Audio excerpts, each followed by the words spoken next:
कभी मैं जागा सपना, कभी मैं खोया सा सच, कभी मैं साथी सबकी, कभी मैं अपना ही रब। रंगों की खुशबू को कोख में भर सकती हूँ, एक नई जान को सांसों में भर सकती हूँ। मैं ये भी, मैं वो भी, मैं कुछ भी कर सकती हूँ। मैं कुछ भी कर सकती हूँ, मैं कुछ भी कर सकती हूँ। विक्रम, धीरे धीरे सब ठीक हो रहा है सर। हाँ, आपको हमसे अच्छा वकील चाहिए, इसलिए ये देखिए सबसे बढ़िया वकील गोपाल सिन्हा जी का। वकालत का अमिताभ बच्चन है। मैं मिस्टर सेठी को सालों से जानता हूँ। जमीन आसमान एक कर देगा खुद को बचाने के लिए। तो मेरा भाई भी कुछ कम है क्या? जिद पर आ गया तो आ गया। मुझे कैसे भी करके इस केस को जीतना है। ये सैनिटेशन रिपोर्ट्स हैं, ये एजेंडास वगैरह हैं, ये सब ले जाकर के मुख्यमंत्री कार्यालय तक पहुंचाइए। Okay sir. ठीक है सर, आपने ठीक से सोच लिया है ना? हाँ, आज तक जो कुछ भी किया है उससे पहले बहुत सोचा है, बहुत विचारा है, पर आज ना सोचने का मन है ना विचारने का मन है। ऐसा लग रहा है कि जो कुछ भी कर रहा हूं वो सही है। Okay sir. चलिए।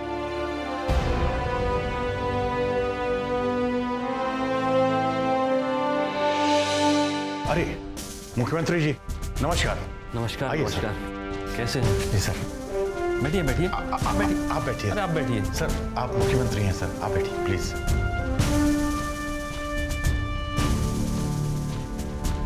बैठिए ना आप।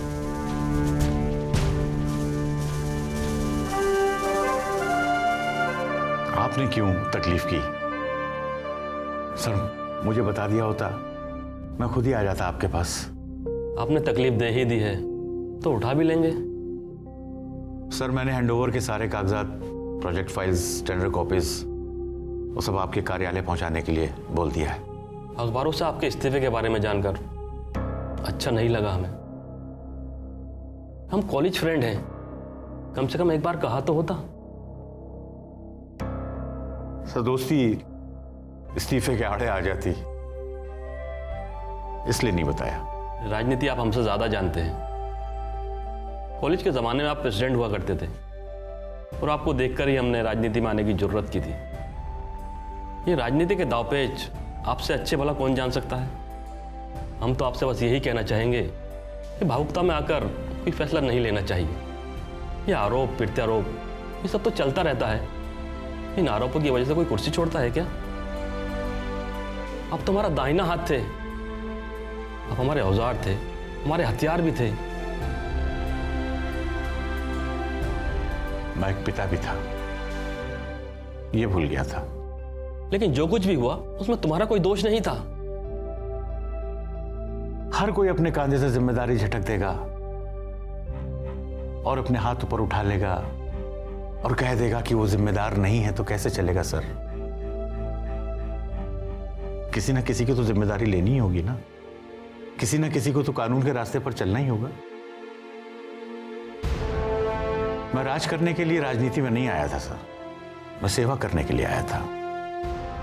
पता नहीं कब मेरे हाथों से ये हो गया। कैसे मैं इन हाथों को बेगुनाह मानकर बैठा रह जाऊं? खैर, आपने फैसला कर ही लिया है तो हम आपके फैसले की इज्जत करते हैं। लेकिन हम चाहते हैं कि हमारे ताल्लुकात यूं कि तो बने रहें। हम हमेशा यूं ही मिलते रहेंगे। विक्रम के लिए आपको जिस चीज़ की भी ज़रूरत हो आप बेहिचक हमें बताइएगा।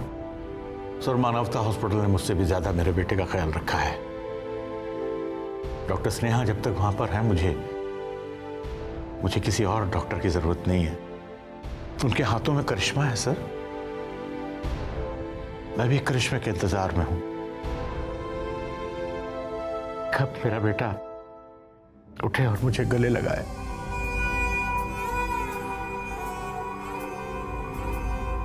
डॉक्टर स्नेहा दीदी बस आने ही वाली होंगी, थोड़ा इंतजार करो। दीदी आप नहीं जानते हैं हम अपनी सासू माँ को क्या क्या बहाने मार के आए हैं। हम उनको बोल के आए हैं कि हम अपने सहेली के घर जा रहे हैं कढ़ी पकौड़े बनाने सीखने के लिए। अब उनको तो यही लगेगा ना कि हमारी कढ़ी पकौड़े अभी बने नहीं। अब हंस रही हो, आपको पता है वो बहुत ही खुर्रट है, खुर्रट। 6 महीने भी नहीं हुए शादी हुए, अभी से रोज पूछती है कि पोते का मुंह कब दिखाओगी, पोते का मुंह कब दिखाओगी। अब आप ही बोलिए, अभी बच्चा कर लेगा? नहीं, जब तुम चाहोगी तभी बच्चा करना। और मैंने कहा था ना तुम्हें कि अपने पति को अपने साथ लेकर आना। अरे दीदी, मेरे पति भी अभी बच्चा नहीं चाहते हैं। असल में हम दोनों ने ना तय किया है कि थोड़ा कमा वमा लेंगे, दिल्ली मुंबई शहर सब एक बार घूम के आ जाएंगे। अभी जिम्मेदारी में कौन फंसे।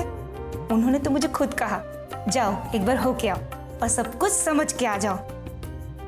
ठीक है, तो पहले तुम समझ लो, फिर घर जाकर अपने पति को भी समझा देना।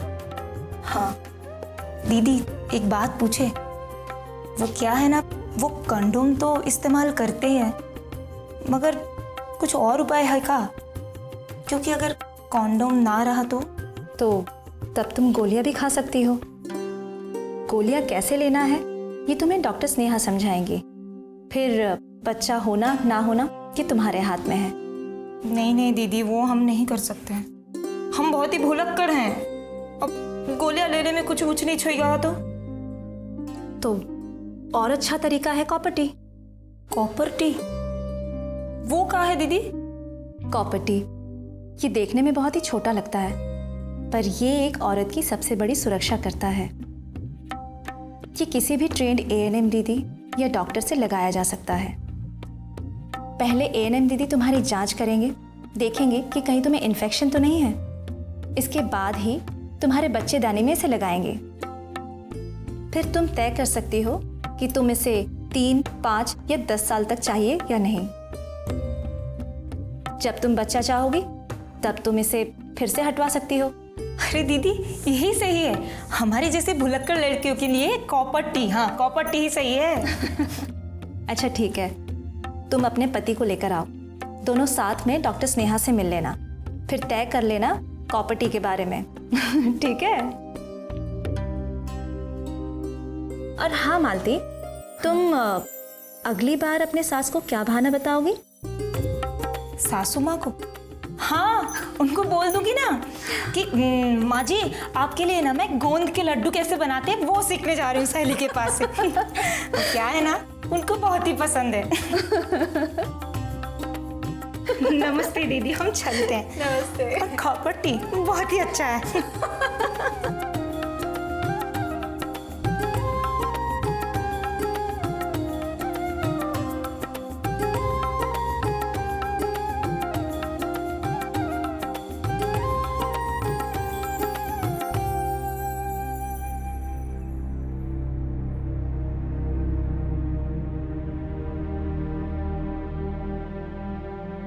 आप लगे रहिए कबीरदास और तुलसीदास में। क्यों, तुम्हारी इन दोनों से दुश्मनी है क्या? अब ये महान कवि आकर हमारे घर की समस्याएं तो हल नहीं करेंगे। जिसे देखे कवि बनने जा रहा है। आपकी बहन महादेवी वर्मा की प्रेम कविताएं पढ़ रही है।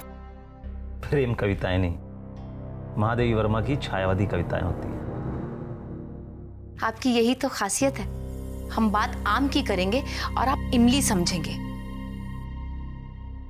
ये दीदी का गुस्सा तो मुझ पर क्यों निकाल रही हो? इसलिए क्योंकि आपने आंखों पर पट्टी बांध कर रखी है। एक बुजुर्ग औरत पराये मर्द के साथ पढ़ाई लिखाई कर रही है, गाना कविताएं कर रही है और आपको दिखाई नहीं दे रहा। आप तो ये तुलसीदास और कबीरदास में डूबे हैं। अलका, मैं किसी और की जिंदगी में दखल नहीं देता। किसी और की जिंदगी? अरे वो आपकी बहन है। मैं नहीं चाहती कि दुनिया हमारे परिवार पर हंसे। अब जब बुजुर्ग ही ऐसे करेंगे तो बच्चों को क्या सीख देंगे? जिसकी जो मनमर्जी आ रही है वो कर रहा है, ना कोई मर्यादा है और ना कोई शर्म। क्या तुम्हें नहीं लगता कि तुम कुछ ज्यादा ही परेशान हो रही हो? अरे भाई दीदी समझदार है, उसे मालूम है क्या अच्छा है क्या बुरा है। आज तक जब भी कुछ गलत हुआ है मैंने आपको चेतावनी दी है और आपने हर बार मुझे यही जवाब दिया। अब देखा है ना उसका क्या अंजाम हुआ है। अब भी वक्त है, आप दीदी को रोक लीजिए। आप उन्हें समझाइए कि जो गलत हो रहा है वो नहीं होना चाहिए। अब ये आपके हाथ में है कि घर आबाद हो या बर्बाद। इसके बाद जो अंजाम होगा उसके जिम्मेदार सिर्फ आप होंगे, सिर्फ आप।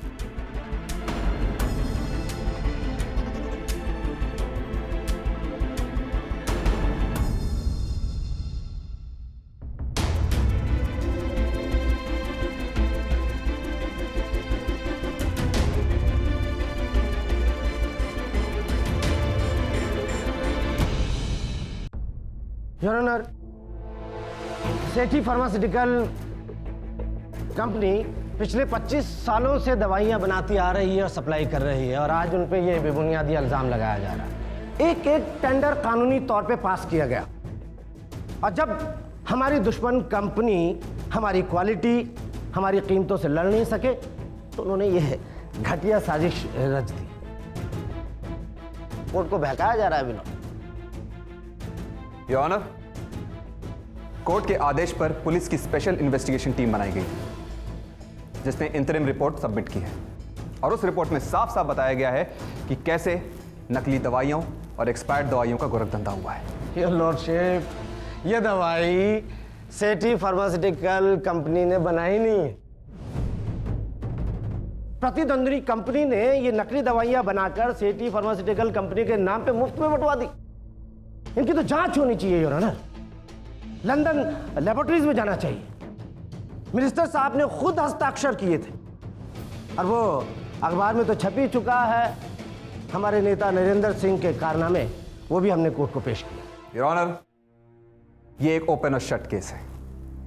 अदालत को सारे सबूत पेश किए जा चुके हैं, सारी रिपोर्ट्स जमा की जा चुकी हैं। अब जब इनके पास कुछ बचा ही नहीं है तो ये पासा पलटने की कोशिश कर रहे हैं। अभी अखबारों की खबर को सबूत के तौर पे पेश किया जा रहा है। बताइए। पासा पलट रहे हैं? मैं अर्जुन निगम की तरह नहीं हूं जो बरसों से सेठी फर्मा के वकील रहे हैं और आज अपनी प्रेमिका के आंचल में छिप के ये केस लड़ रहे हैं।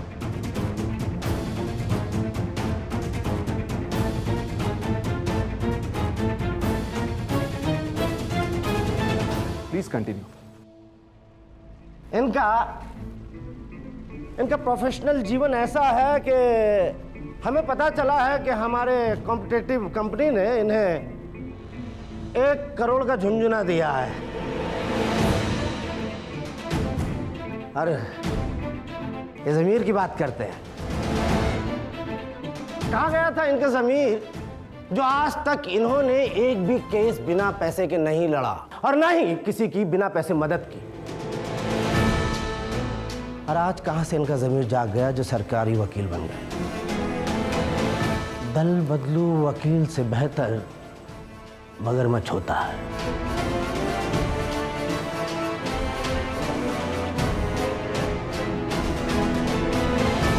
अर्जुन, आप कुछ कहना चाहेंगे?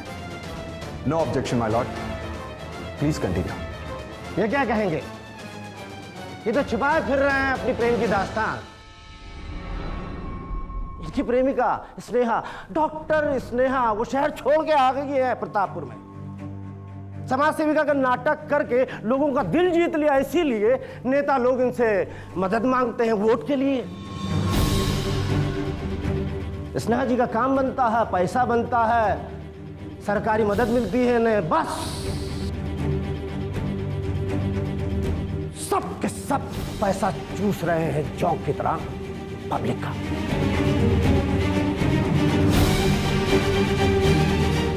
इस बात पर मुझे ऑब्जेक्शन है। ये बिल्कुल गलत होगा डॉक्टर स्नेहा के काम और उनकी प्रतिष्ठा के ऊपर इस तरह से उंगली उठाना।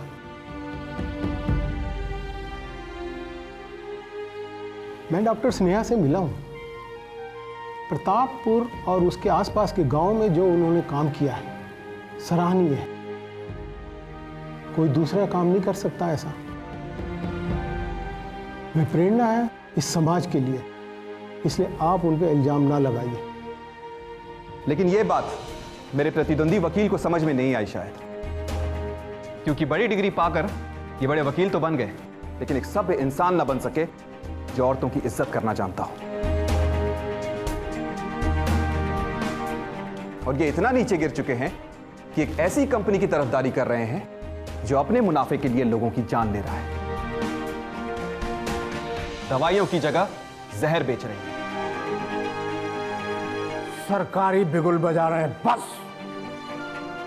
योर ऑनर, मैं सरकार की तरफ से नहीं लड़ रहा हूं, मैं उन गरीबों की तरफ से लड़ रहा हूं जिनके पास सच बोलने की हिम्मत नहीं है, जिनके पास अस्पताल जाने का जरिया नहीं होता और जिनके पास मरने के बाद शमशान घाट में लकड़ी खरीदने के पैसे नहीं होते।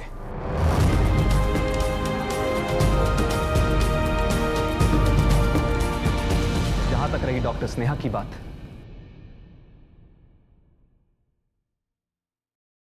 तो हां योर ऑनर,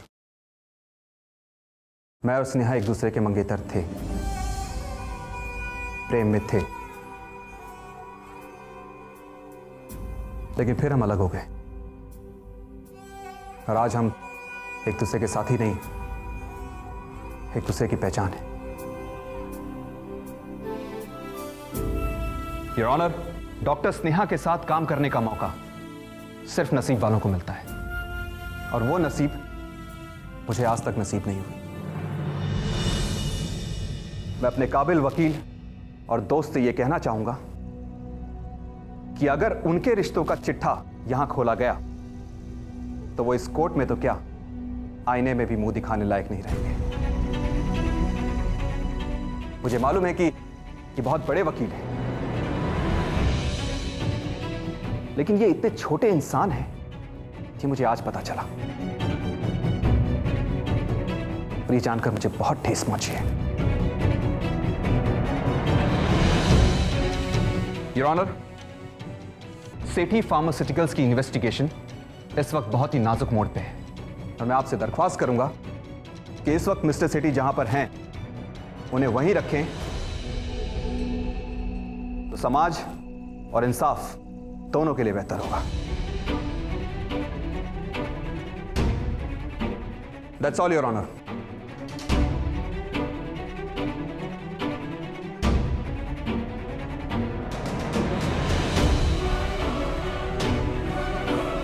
मिस्टर सेठी के बेल एप्लीकेशन खारिज की जाती है। इन्हें बेल नहीं दी जा सकती।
बस बाबूजी, यहाँ से निकलकर पढ़ाई शुरू। हाँ बेटा। जी बाबूजी। बस अब तुम जल्दी से ठीक हो जाओ, फिर हम लोग ढेर सारी बातें करेंगे। हाँ?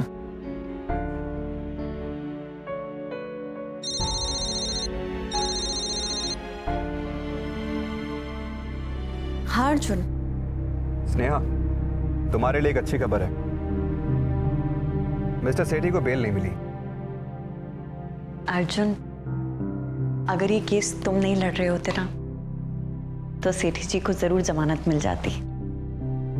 या मिस्टर सेठी ने हम दोनों के रिश्ते को बार बार घसीटने की कोशिश की, बस पर बार बार कीचड़ उछालने की कोशिश की, लेकिन जज साहब ने सब खारिज कर दिया। अच्छा, क्या? तो तुम्हारे काम की और तुम्हारी हिम्मत के बारे में बहुत बातें कर रहे थे। वैसे भी जो एक बार तुमसे मिल ले वो तुम्हें भूल कैसे सकता है? पर तुम मुझे भूल गए ना अर्जुन। प्रतापपुर आए पर मुझसे क्यों नहीं मिले? स्नेहा, मेरे लिए तुम्हारा दोस्त बने रहना खुद को सजा देने के बराबर है। वैसे भी मेरी भावनाएं कब तक दोस्ती की बाउंड्री वॉल में बंधी रहेंगी?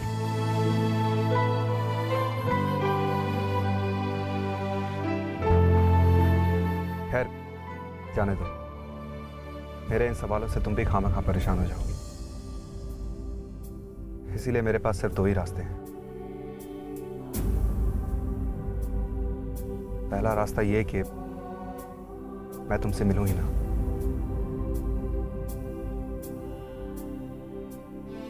और दूसरा रास्ता यह कि दोस्ती का झूठा मुखौटा पहनकर मिलूं।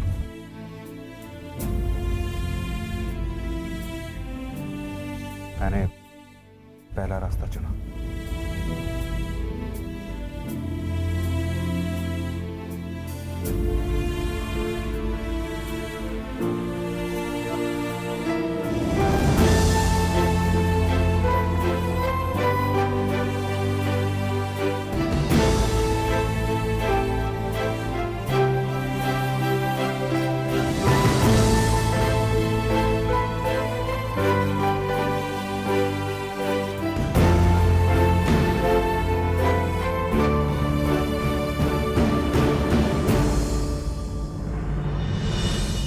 राजनीति सिर्फ सत्ता भोगने के लिए नहीं, बल्कि समाज को बदलने के लिए हो जाए तो हमारे देश का चेहरा ही बदल जाएगा। सत्ता को त्याग कर मंत्री जी इस रास्ते पर निकल पड़े हैं। बहुत उम्मीद है उनसे। न्याय का तराजू एक बार फिर सच की तरफ झुका और नकली दवाइयों का व्यापार करने वाले मिस्टर सेठी को हिरासत में ही रखा गया। जमानत नहीं मिली। अर्जुन ने अपनी कामयाबी की खुशी स्नेहा से बांटी और साथ ही साथ ये ऐलान भी किया कि अब जितना हो सके वो स्नेहा और उसकी जिंदगी से दूर रहना चाहता है। दो खूबसूरत इंसान एक दूसरे के प्रेम में हैं और हालात उन्हें अलग अलग दिशाओं में खींच रहे हैं। कैफी साहब के अल्फाज हैं, रेखाओं का खेल है मुकद्दर, रेखाओं से मात खा रहे हो। अगली कड़ी में फिर मिलेंगे।